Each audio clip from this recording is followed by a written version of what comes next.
Ada perempuan-perempuan kaya yang melayani Tuhan dengan kekayaannya, itu ada, saudara.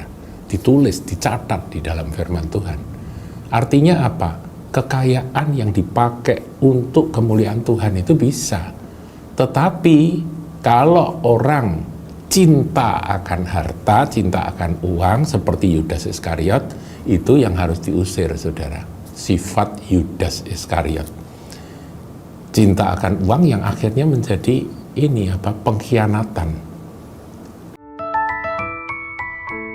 Shalom saudaraku, jumpa lagi dalam Suara Gembala. Saudaraku, kita akan merenungkan tentang tujuan hidup kita sebagai orang-orang percaya, sebagai anggota tubuh Kristus, sebagai milik dari Tuhan Yesus, umat tebusan. Saudara, apakah tujuan hidup kita? Tujuan hidup kita tentunya bukan menjadi kaya raya, bukan menjadi sukses menurut ukuran manusia, meskipun itu tidak keliru ya, tidak keliru. Mencapai prestasi-prestasi di dalam karir itu baik, tetapi sebetulnya tujuan utama kita dipanggil menjadi anak Tuhan itu bukan itu. Bukan kekayaan, bukan kemasyhuran, bukan kebahagiaan seperti ukuran manusia, ya. Juga bukan tercapainya mimpi-mimpi kita. Nah, semua itu sebetulnya ada di dalam dunia motivasi.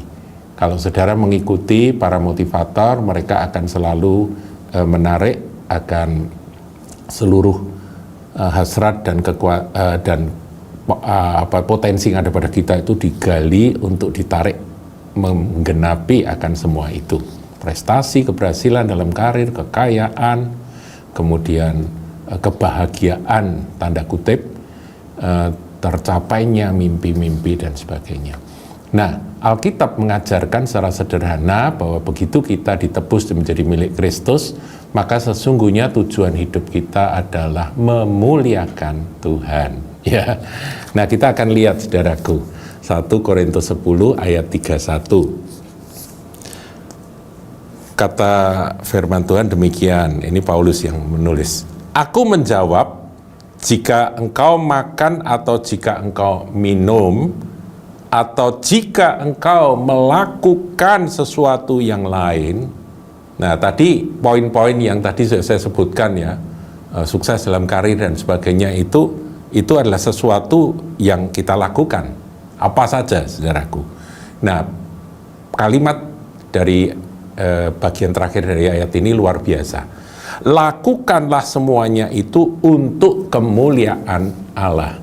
Jadi, tujuan akhir dari hidup kita melalui apapun juga, kita harus pastikan apakah itu memuliakan Tuhan atau tidak. Nah, memuliakan Tuhan itu bukan pada saat-saat tertentu kita pergi gereja, kita memuji Tuhan, kita berdoa, kita datang ke persekutuan, kita berkumpul dengan saudara-saudara M3, kemudian merenungkan firman bersama-sama, diskusi firman dan sebagainya. Apakah itu yang dimaksudkan dengan memuliakan Tuhan? Jawabnya iya, tapi sebetulnya memuliakan Tuhan itu harus merupakan goal atau target terakhir dari seluruh kehidupan kita sampai kita nanti jumpa dengan Tuhan, ya. Jadi apapun yang kita lakukan, ya ingat ya, bahkan yang paling sederhana dikatakan jika engkau makan atau jika engkau minum. Makan minum adalah kegiatan yang paling sederhana dan merupakan kegiatan sehari-hari yang pasti dilakukan oleh semua manusia. Kalau nggak makan, nggak minum kan mati. Jadi semua orang pasti makan dan minum. Jika engkau makan atau jika engkau minum atau jika engkau melakukan sesuatu yang lain, ya yang lain itu apa saja, saudaraku. Bekerja, berolahraga atau apa saja, lakukanlah semuanya itu untuk kemuliaan Allah, ya.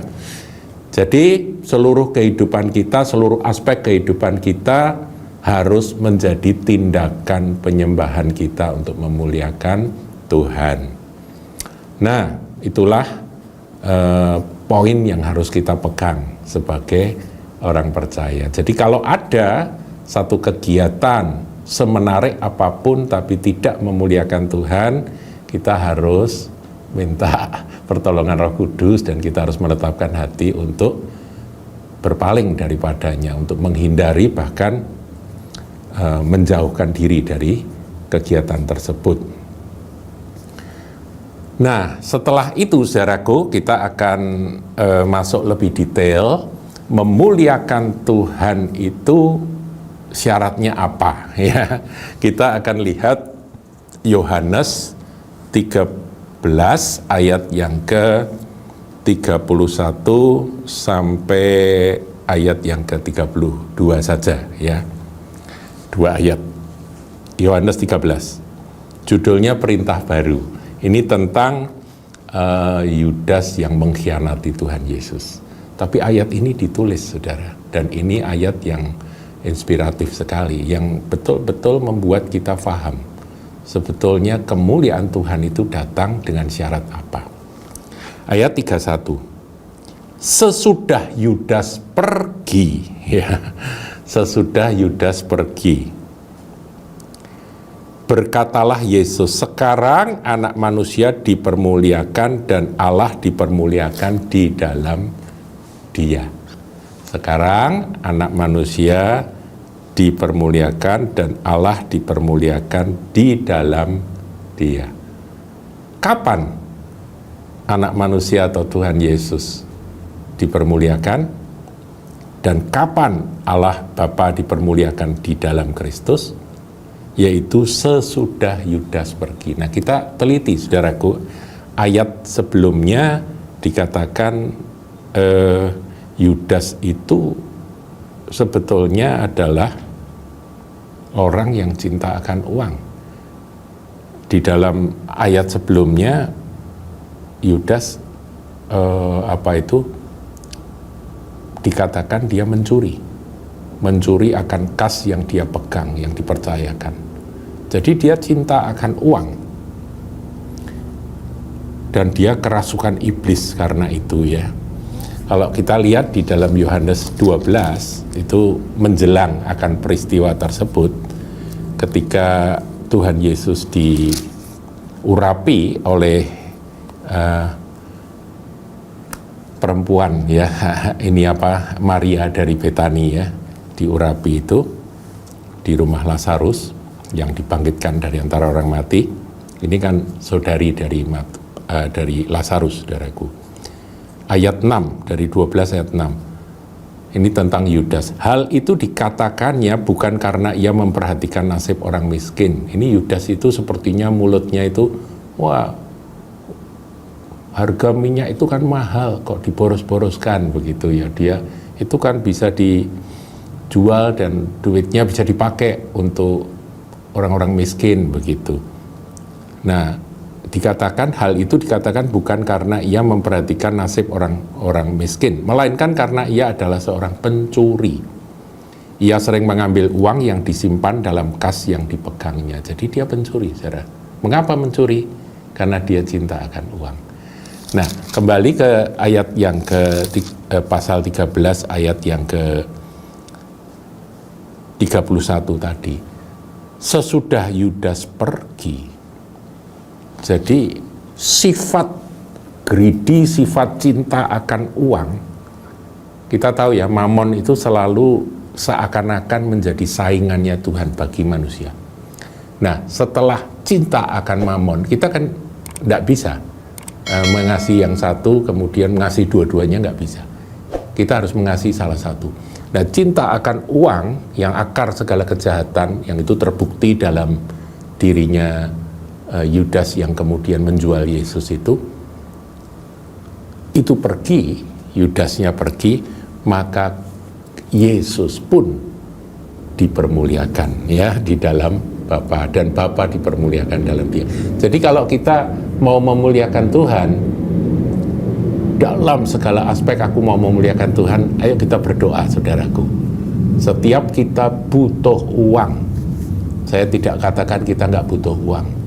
Dan setiap kita pasti suka ketika kita mendapat berkat materi dari Tuhan.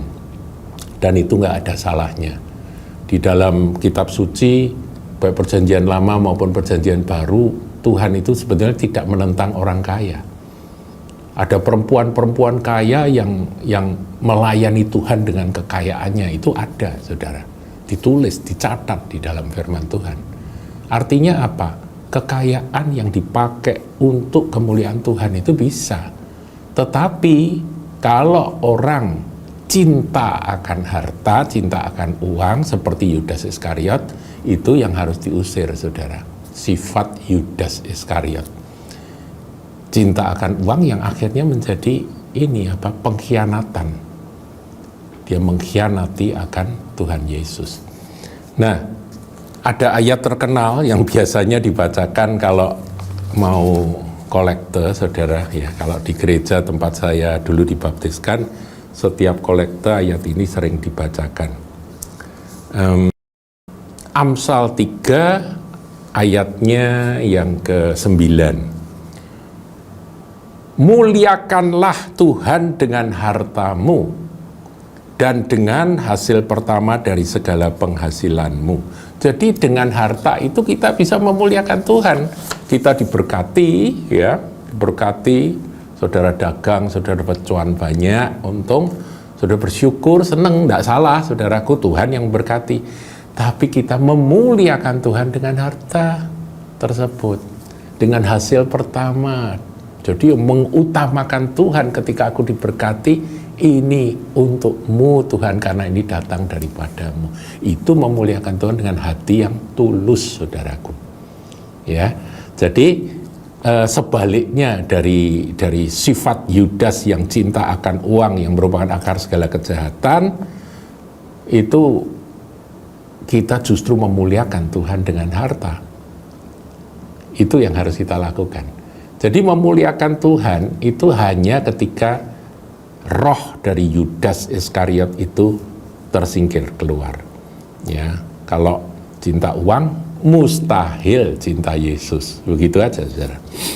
Nah, kemudian ada satu lagi yang ingin saya bagikan dalam Suara Gembala kali ini. Memuliakan Tuhan atau memuliakan Allah itu dengan cara seperti apa? Yohanes 17 ayat 4. Yohanes 17 ayat 4. Aku telah mempermuliakan engkau di bumi dengan jalan menyelesaikan, saya ulang saya lagi, menyelesaikan pekerjaan yang kau berikan kepadaku untuk melakukannya. Saudara, kalau ada kata menyelesaikan itu pasti ada unsur tekun dan setia sampai ke akhir. Betul ya? Nah, itu yang ada pada Yesus. Dan sesungguhnya Yesus memuliakan Bapanya, yang Yesus itu kan contoh teladan sempurna yang harus kita ikuti. Kalau kita ingin memuliakan Tuhan, maka kita harus memiliki akan karakter tekun dan setia sampai ke akhir. Kita ingat Tuhan Yesus di kayu salib, perkataan terakhir yang dia ucapkan adalah sudah selesai. Jadi sudah genap, sudah selesai, karena dia menyelesaikan akan pekerjaan yang Bapa tetapkan bagi dirinya. Bagaimana dengan Anda?